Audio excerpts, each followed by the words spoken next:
হাওড়া থেকে ট্রেনে উঠেছিলাম, সময়টা এখন সকাল 10টা, যাব মেদিনীপুরে। তো বন্ধুরা, আশা করি সবাই খুব ভালো আছেন। আপনারা যেই চ্যানেলটা দেখছেন তার নাম পিয়া ডেইলি। তো সঙ্গে থাকুন, দেখতে থাকুন আজকের পুরো ব্লগটা। শিয়ালদা থেকে মেট্রো করে হাওড়ায় পৌঁছালাম, তারপর টিকিটটা নিয়ে চলে গেছিলাম 14-15 নাম্বার প্ল্যাটফর্মের দিকে, যেটা হাওড়ার পুরনো কমপ্লেক্স। সাধারণত মেদিনীপুরের ট্রেনগুলো ওই প্ল্যাটফর্মগুলোতেই দেয়। আর এই যে দেখুন, এটা মেচেদা স্টেশনে নামলাম। এবার পুরো গল্পটা বলি যে মেদিনীপুর যাওয়ার পথে মেচেদাতে কেন নামলাম।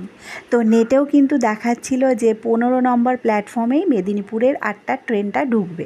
তো আমরা প্রায় আধ ঘন্টা ওয়েট করলাম, তার মধ্যে বোর্ডেও কোনো জায়গায় মেদিনীপুরের ট্রেনের কোনো কথা লেখা ছিল না। পৌঁছালাম খড়গপুর স্টেশনে। তো আসলে মেদিনীপুরের ট্রেনটা ক্যান্সেল হয়েছিল। তারপর নতুন কমপ্লেক্সে গিয়ে মেচেদা লোকালে করে মেচেদায় নেমে আরও একটা ট্রেন ধরে মেদিনীপুরে পৌঁছালাম।